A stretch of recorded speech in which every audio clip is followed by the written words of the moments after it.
Oshkosh Media is government programming on GovTV, community programming on Life TV, and community radio on Oshkosh FM 101.9. Welcome to the City Manager's Report, a look at city updates and a preview of the next Oshkosh Common Council meeting agenda.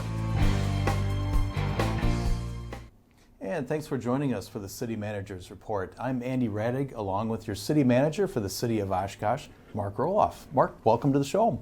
Great to be here, Andy. Okay, well, thank you. In the first half of today's program, we'll talk about some municipal news updates. And in the second half, we'll talk about some agenda highlights from the upcoming Tuesday, May 25th Common Council meeting. So, Mark, the council recently had a special meeting on May 14th, and they rescinded the face coverings ordinance. Yeah, they did. I think given what happened with the Center for Disease Control regarding changing their recommendations for masking, even though that was just related to people who were fully vaccinated, I think council felt that it was time to start letting people be responsible for their actions by themselves. So the council did rescind that, but they immediately turned around and they put in place a mask advisory, encouraging people to, if they're not fully vaccinated, to continue to wear masks and encourage everyone to get vaccinated because vaccines are very available and there's many ways to get it. And if we can get more people vaccinated, we're going to get to that point we're at herd immunity, which is what we're all seeking anyway. Sure. And so as part of that, face masks are no longer required in City Hall? Yeah, that was something that was under my authority and responsibility. So I removed the face mask requirement at City Hall, but still recommending that if you're not vaccinated, please mask up. A handful of people are still masking up here, but I think most people have said, I'm really enjoying this, but we all know that less than 40% of our population, our population's been vaccinated. Right. Certainly with opening it up to teenagers, that's going to increase the number of people. But we still want to encourage people to get vaccinated and wear a mask if they're not vaccinated or until such time that 2-week period moves on. So I know we've got a lot of information we want to share with everybody in terms of where they can still get vaccines. Right, and Winnebago County actually has a lot of information available on a website that they have available through the health department, wcvaccine.org, which you're seeing there on the screen. A lot of information regarding how you can find a vaccination location, the different types of vaccines and some information about those, and then even the current information as far as Winnebago County and where we stand for vaccination percentages and so forth. So quite a bit of information there. And there's also information there about free transportation available through Go Transit. We're still offering free transportation. You tell us you're going to one of the vaccination sites and we will gladly get you on the bus to get there because we want to encourage people and remove barriers that may exist for people to get their vaccine. Right. And then same topic, Mark, the next upcoming council meeting on the 25th is actually returning to in-person, is that correct? Yeah, that was the intent of council. Even before the mask ordinance was lifted, they wanted to return to in-person. We're still going to do socially distancing because as members of the public may participate, we don't necessarily know if they have or have not been vaccinated, so we're going to keep some social distancing going. We think that's an appropriate measure to take. It will still have a lot of effectiveness of having it return. People who want to submit comments to council, they can still do that at a council meeting through either virtual means where they can appear virtually, or they can certainly appear in person.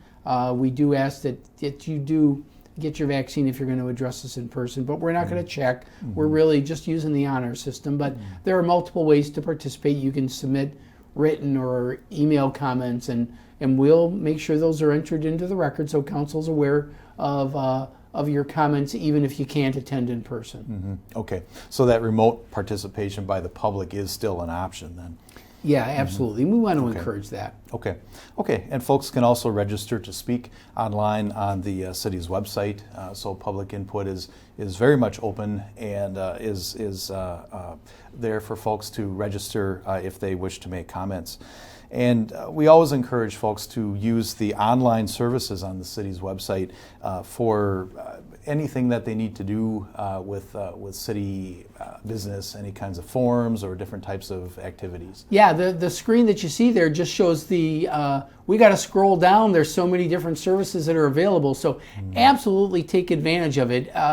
During COVID, it was something we wanted to do for safety, but quite honestly, it's a very convenient way to get these things done. And if you're a busy person, you've got responsibilities with family or work or kids, you don't necessarily have the time to come down to City Hall when we're only open from 8 to 4:30. So if we can make it more convenient for the resident, I think that's one of the things we found through the pandemic, that there are ways to deliver good services to our residents that don't always have to be face-to-face. But if you still want the face-to-face, we're going to accommodate you as well. There's some happy faces here. Yeah, absolutely. Them. Okay, absolutely.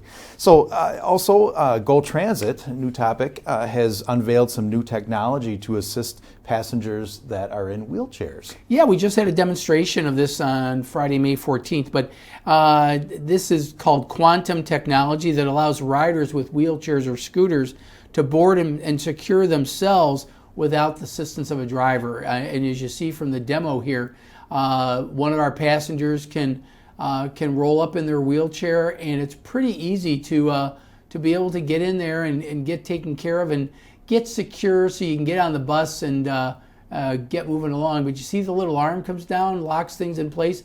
It's very effective. So we're happy to be able to provide this service, and we're going to be updating that in 12 of our buses as part of a 3-phase project to invest in this new accessibility technology. So we're really happy with it and are looking forward to making that available to our riders. Right. And keep watching. We'll have some updates on this new technology as it's implemented in more buses and as it gets out there. But really exciting to be able to offer that. Okay, Mark, recently on May 19th, the Oshkosh Redevelopment Authority held a joint meeting with the Oshkosh Common Council, and some proposals were presented for some new development in the Sawdust District. Exactly. We, the northern part of the Sawdust District, immediately south of the Fox River going down to 9th Avenue, is an area that we have acquired most of the land in that area, and we put out a request for proposal and got 5 proposals. Last year we did it without as much information, got no proposals. So we got 5 really interesting proposals that I think will give our redevelopment authority a lot to think about. So these are some of the examples of what the RDA and the council even sat in on these meetings too, because there was such great interest in this. A mixture, call it mixed use, which means residential and commercial, retail types of things. Some were single family developments, others were apartments or condos up top and retail at the bottom. Just a variety of different approaches to this. This is right along the Riverwalk. That's a view along the Riverwalk. So many different ways to look at it. So the Redevelopment Authority will be looking at these on June 16th. And at that point, they're going to be determining if they want to narrow it down to one proposal and maybe start negotiations. But in the meantime, we want to encourage people to watch these videos and take a look at these proposals and give us your feedback. And I think we're going to be taking comments up to June 9th so we can share them with the Redevelopment Authority.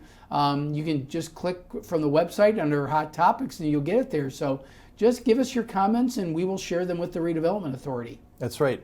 All the proposals are available there at that hot topic on the city website. You can view the proposals. You can email your comments right there. Or if you'd like to actually watch this joint meeting, there's a link to it right there at that location, so you can take a look at all the details. So kind of some exciting development there. Yeah, and please email us. Anna Meyer in our Community Development Department, her email was up there. Just pass it on to Anna and she'll pass it on to the Redevelopment Authority. Okay, very good. Recently, the Oshkosh Wastewater Treatment Plant was awarded kind of a prestigious award, and just passing that information along to folks, kind of exciting with that. Yeah, the Central States Water and Environment Association gives out an award annually, and it's given to a municipal or industrial wastewater treatment facility for their active and effective safety program. So there's the smiling faces of our wastewater treatment plant folks. They do a great job. They run that facility 24 hours a day to keep our water clean and return it to Lake Winnebago and the Fox River in a very clean fashion. So great safety program and safety record, and we're just happy to be able to recognize them. So a little bit of drone video of our sewer treatment plant. You don't get to see that very often, but you can see how we get our, we take your wastewater and clean it up and get it back cleaner than how we took it out of the water, by the way. We actually do that. A lot of people don't realize that, but the water we take in at the water filtration plant is one level of quality. It's even better quality when we return it to the environment. So we're very environmentally conscious and want to keep it that way. But we do it safely as well. And just a quick plug that this happens to be National Public Works Week, and so just a shout out to the folks at Public Works for all the work that they do, including at the wastewater treatment plant. Another public works project is sidewalk rehabilitation, and it's that time of the year that we'll see those green dots on some of the sidewalks, and so folks should be aware of that. Yeah, the green dots were the first step. That doesn't necessarily mean that those all are getting done, but that's usually the indicator that they're going to be in your neighborhood the following year. And 2021, we're out there. We pick about 1/10 of the city every year to get these done, and it's sidewalks that exceed a national standard for displacement or cracking and things like that. So we get this done. So you're going to see a lot of that. It also includes repair of concrete sidewalks and streets at where we've done water service or water main breaks. Sure. So you're going to see some of that. And okay. We also put in ramps for the disabled at those intersections that are currently without ramps. So pretty comprehensive program. And if your sidewalk is going to get done this year, you should have already received a notice by now and letting you know about that. So just be on the lookout for this in your neighborhood and cleaning up your neighborhood and making it safer for walking yourself or your dog or riding around. Okay, all right, well, we'll be on the lookout for that. Then also, Mark, the Oshkosh Senior Center continues to reopen in a phased approach, and they have a lot more activities that are open more so than they were before. We're getting a lot of our residents who are a little more comfortable getting out, so our programs are expanding based on the demand that's increasing. But the lending library is open an additional day a week. You can get books, puzzles, DVDs. It's open Monday, Thursday, and Friday from 8:30 a.m. to 3 p.m. The Fox Fitness Center, the little gym that we have for our senior community, is now open beginning at 7 a.m. on each weekday. Appointments are still required, but that makes sure that you can get in there when you want to. So right. Absolutely do that. And we have group exercise classes. If you haven't participated in them, we still have that. So we're increasing that from 18 to 20 participants, trying to let it grow as we can. And then just a little plug, the Senior Center North facility is going to hold an open house on May 24th to 28th. From noon to 3 p.m. each day. Staff's going to give tours, answer questions, share information about the Senior Center. So I understand there are going to be some door prizes. Don't forget about the door prizes. Oh, yeah, we got to get something to bring the come on to everybody to come on in. So absolutely look out for those things. And we're real proud of our Senior Center. I think we have one of the best senior centers in the state. It's right here in Oshkosh, and it's why we're listed as one of the best places for people to retire in the whole country. Right, right. It's a great senior center, great staff. They'll be happy to help you out and stop on by one of those open houses and see what's going on. Okay, and then also our Oshkosh Police Department does a great job of community outreach, and recently they had a family fun event and they partnered with some other organizations. Well, they partnered with our own fire department as well as Lowe's and Rodney Frazier from Rodney's Cafe. He's such a great partner with those guys. Yeah. Gave away garden startup kits for families, children's books, free lunch for the kids. But we had nearly 1,000 people participate. So I think people want to get out and we were still masking up and doing everything we could to socially distance, but it was a fun event, and it's a great opportunity to do some outreach with our community. Sure. And keep an eye on the Oshkosh Police Department Facebook page, and they'll keep you updated with any other community outreach events that they have going on. Okay, another new item in Oshkosh is the Oshkosh Poet Laureate application program. So we can learn a little bit more about that. Yeah, well, this is a partnership with the city and the public library, which the public library really took the lead on this, and our Convention and Visitors Bureau. So we're going to be selecting, or the library will be selecting, a Poet Laureate, and we're taking applications through June 7th. There's actually a little honorarium of $2,000 annually. The appointment is for 2 years, and it's for all creators who live within the boundaries of the Oshkosh Area School District. So you got to be 18 and older to apply, but please look it up and show us what you have in terms of your poetry skills, and maybe you'll be our Poet Laureate. Absolutely. It's a new program, and excited to see that come to fruition in Oshkosh. Okay, and then Mark, we have some reminders. We have the Memorial Day holiday coming up soon, so there's no garbage or recycling pickup on Memorial Day is one of the items. Right, so collections will be a day later as they are under usual times. The drop-off center is going to be closed on Monday and reopen Tuesday, and then the curbside brush collection for June will take place the week of June 7th through the 31st, so just be on the lookout for that. And of course, Joe Transit service won't be available on Monday, May 31st, but service will be back on June 1st.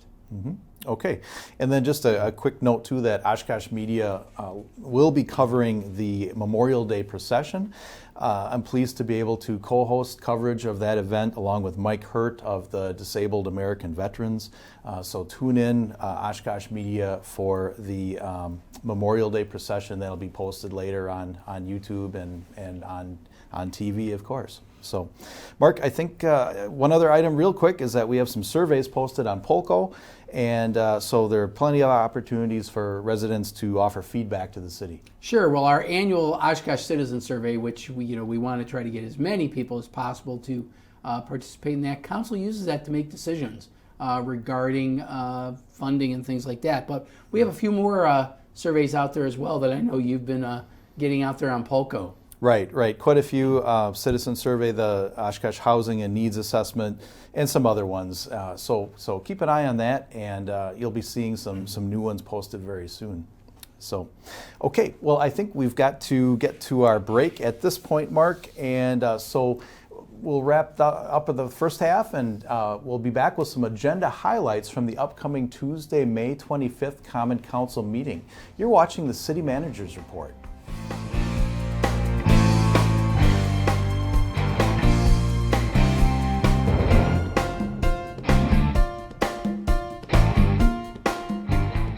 My name is Tori Heidemann. I'm the crime analyst at the Oshkosh Police Department. I'm here today to talk to you about our new app called Relay. You can download Relay free on the App Store on your cell phone. And what you can do is report any non-emergency situation or tip to us via the app. You can either just report it as something that you would type, or you can take a picture as well and send that over. It'll go right to our officers' MDC screens, and you'll be in touch with an officer from the Oshkosh Police Department directly, and they will let you know if they follow up on the tip, if they start a call in our computer systems, and where that has went from your tip.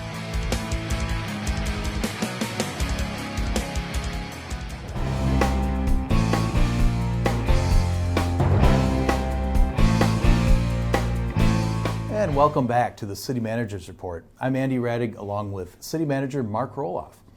Let's take a look at some agenda highlights from the upcoming May 25th Common Council meeting. So Mark, there's a special meeting for the Common Council that begins at 5 o'clock p.m. on the 25th. Sure, and that's just to clear up whether or not they're going to remove the mask requirement at the council meeting themselves. So we've got it on there on the front end, so if they want to lift it, they can lift it there. That's the last piece of the puzzle.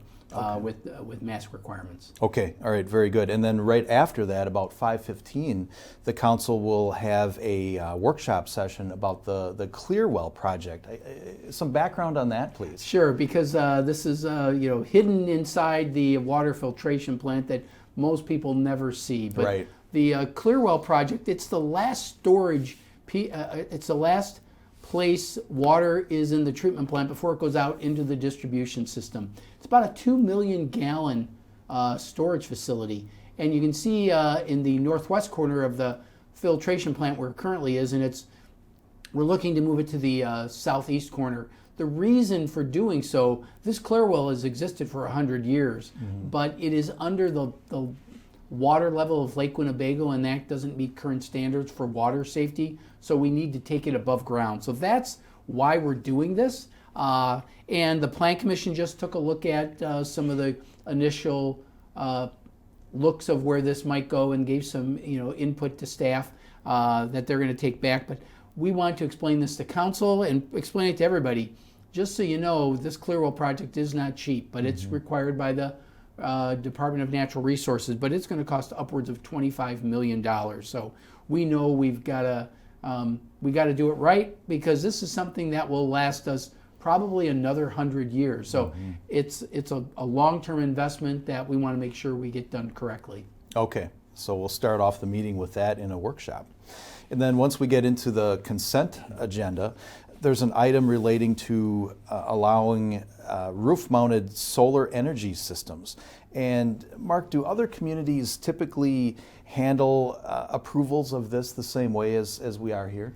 We're learning that we really don't. This is a conditional use permit for just somebody to put it up at their residence. And I think this one pointed out that it's a little bit of a cumbersome process. So we are checking with our other municipal colleagues and see if there's a better way. I think originally there was a lot of perceptions that these were very obtrusive and were obnoxious to neighbors and things like that.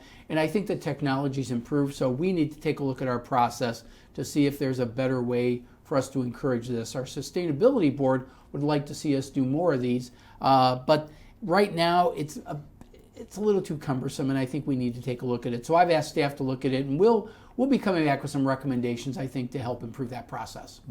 Okay. And then, quite a few items on the next agenda relate to approval of special events. It's great to see these events coming back, by the way. One of them is the Oshkosh Farmers Market.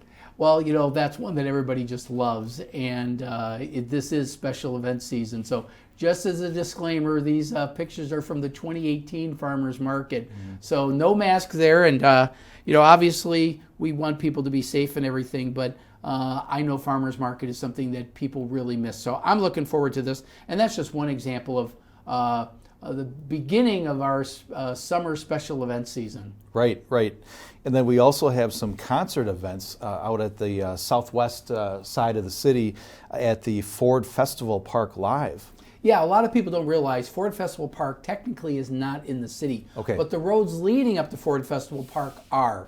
So we have a part of that review process that permits them to do that, but they need to follow it's more about our following city streets and getting traffic in and out of the event safely. So there are 2 events planned, one for June, I believe it's with more country music related. This is not the old Country USA, Rock USA. Different organizations are running this now, but these people saw the value in the market for both events, so they're bringing them back under a different umbrella.